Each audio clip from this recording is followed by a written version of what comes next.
Partai babak 16 besar Piala Dunia 2022 Argentina versus Australia merupakan laga ke-1000 Lionel Messi dalam karir seniornya bersama negara dan klub.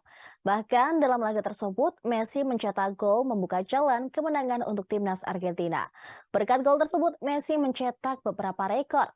Pertama, Lionel Messi sudah menyamai catatan penampilan bek legendaris timnas Italia, Paolo Maldini, yaitu dengan raihan 23 di Piala Dunia.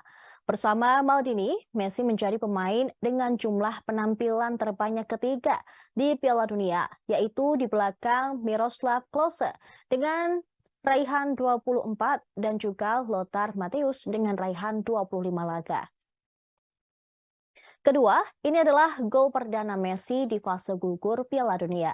Pada laga Argentina versus Australia yang digelar di Stadion Ahmad bin Ali Qatar, Messi menyumbang satu gol dalam kemenangan 2-1 Albi Celeste. Messi membuka keunggulan tim Tenggo lewat menit 35 dengan sebuah tendangan kaki kiri menyusur tanah. Sebelumnya, Messi hanya bisa mencetak satu gol. Maksud kami mencetak gol di babak penyisihan grup Piala Dunia dengan raihan 8 gol. Ketiga, Messi melewati rekor Maradona.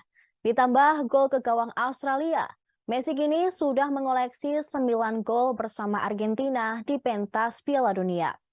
Jumlah itu sudah melampaui produktivitas Guillermo Stabil dan juga Diego Maradona yang memiliki 8 gol. Messi kini hanya terpaut satu gol dari Gabriel Batistuta dengan raihan 10 gol sebagai pencetak gol terbanyak Argentina di Piala Dunia. Peluang Messi untuk menyamai atau bahkan melampaui rekor penampilan dan gol pemain-pemain terdahulu masih terbuka karena Argentina masih beredar di Piala Dunia 2022. Timnas Argentina kini sudah menapakkan kaki di perempat final setelah mengalahkan Australia di babak 16 besar. Pada perempat final Piala Dunia 2022, Timnas Argentina akan melawan Belanda yang lolos usai mengalahkan Amerika Serikat dengan skor 3-1. Terima kasih sudah nonton. Jangan lupa like, subscribe, dan share ya.